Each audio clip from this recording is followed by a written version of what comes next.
What's up, QAA listeners? The fun games have begun. I found a way to connect to the internet. I'm sorry, boy. Welcome, listener, to Premium Chapter 197 of the QAnon Anonymous podcast, the Bolsonarista Insurrection episode. As always, we are your hosts, Jake Rockatansky, Julian Fields, and Travis View. On January 8th, in the city of Brazilia, supporters of Brazil's ex-president Jair Bolsonaro stormed multiple government buildings and basically trashed the places. The Bolsonarista movement, as it's known, had grown convinced that Bolsonaro's 2022 presidential election loss was fraudulent. Luiz Inácio Lula da Silva, the winner of the election, had long been the ire of a growing coalition of far-right interests. Now, obviously, the history of the biggest country in South America is a complex one that includes far-right coups and military dictatorships, so the context is a little bit different than we might use to examine something like January 6th in the United States.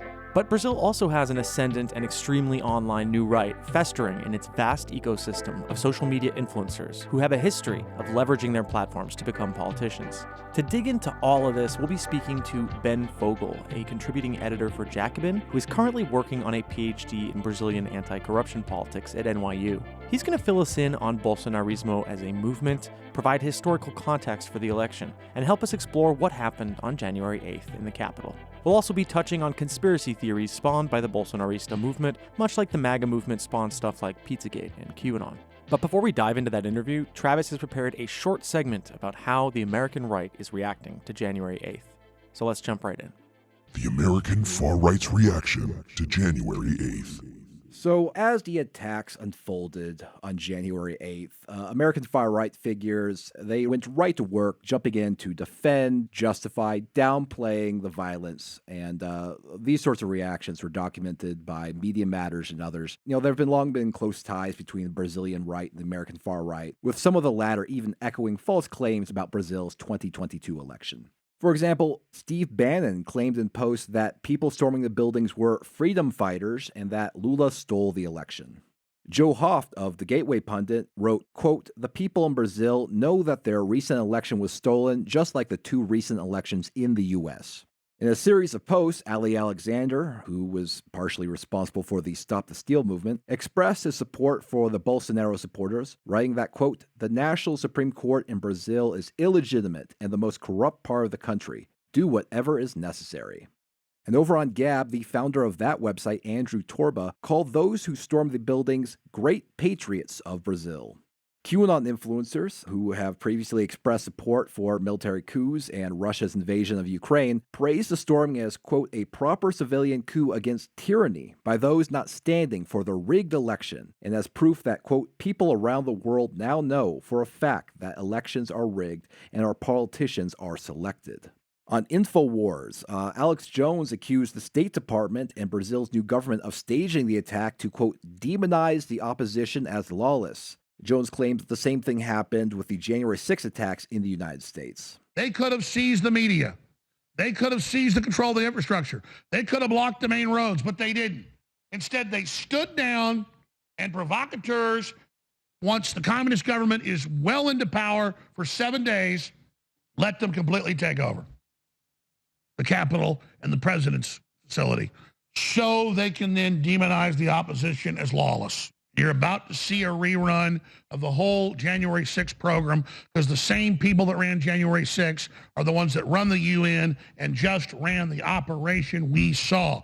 It was recently revealed in text messages published by Huffington Post that Tucker Carlson and Alex Jones are actually in close communication. Tucker Carlson, for his part, dismissed accusations that Steve Bannon or Trump had any role in the events in Brazil, but he also insinuated that it would be fine if they did have a role. You may actually have seen some of that video in the United States over the last couple of days, and you saw it because it has political uses.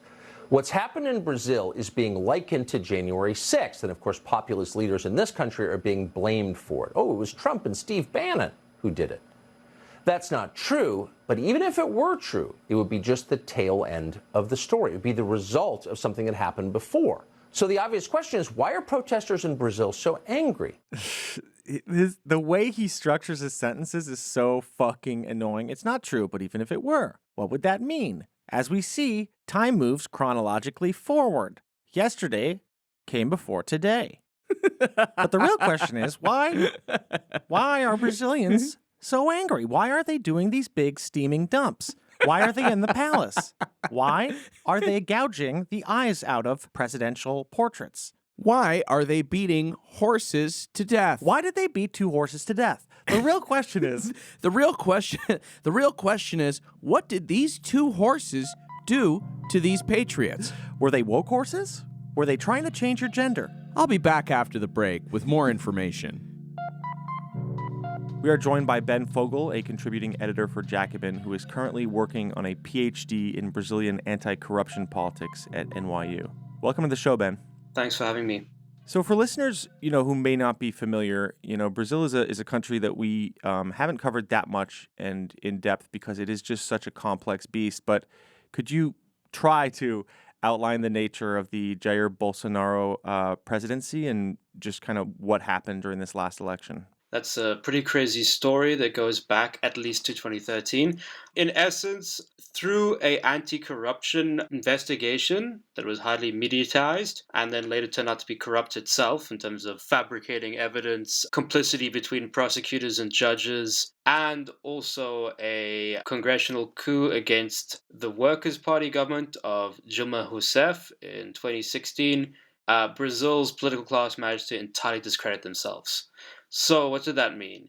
It meant during a time of recession, a time in which every day there was a new headline about corruption and the Workers' Party, a sort of deep process of alienation and radicalization of Brazilian moderate right-wing voters or center-right voters in a country which has never really had a strong democratic tradition, began increasingly to reject democracy, to take on a radicalized politics of the extreme right, and looked for sort of figure outside of the mess of corruption, and a former army captain who had been kicked out of the armed forces for a failed terrorist attack called Jair Bolsonaro, who had been a congressman, a sort of professional politician for 28 years, and mostly his base was in Rio de Janeiro, which has the largest concentration in terms of the Brazilian armed forces. So a lot of military voters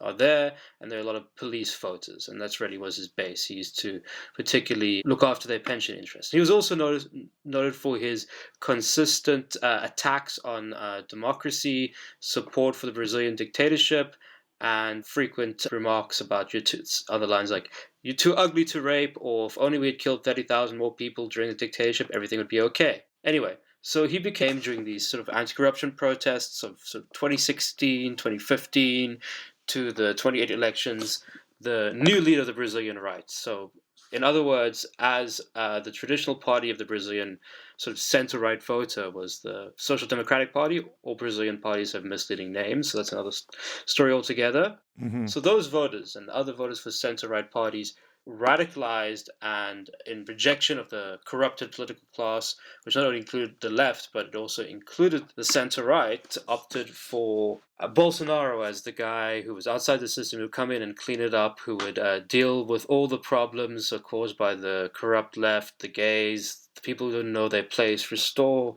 hierarchies and order to Brazil. And that brings us to 2018. Now, 2018 was a rather crazy election. And in fact, the current president of Brazil, Lula da Silva, was leading all the polls. Now, Lula had been president twice, had left office as one of the most successful democratic leaders anywhere, with a sort of approval rating of 84%, which is pretty much unheard of, having taken a lot of people out of poverty, introduced Brazil as sort of an international player, and generally seen as a statesman of a rising power. So he had been convicted of corruption for, I don't want to go into the details too much, but basically these charges are now thrown out. There were evidence of complicity between the prosecutor and the judge who heard this case. The evidence was extremely weak. It was basically, you can say, a stitch-up. Right.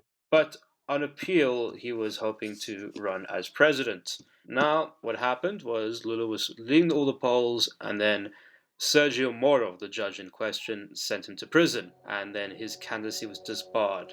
You have been listening to a sample of a premium episode of QAnon Anonymous. We don't run any advertising on the show, and we'd like to keep it that way. For $5 a month, you'll get access to this episode, a new one each week, and our entire library of premium episodes. So head on over to patreon.com/QAnon Anonymous and subscribe. Thank you. Thanks. I love you. Jake loves you.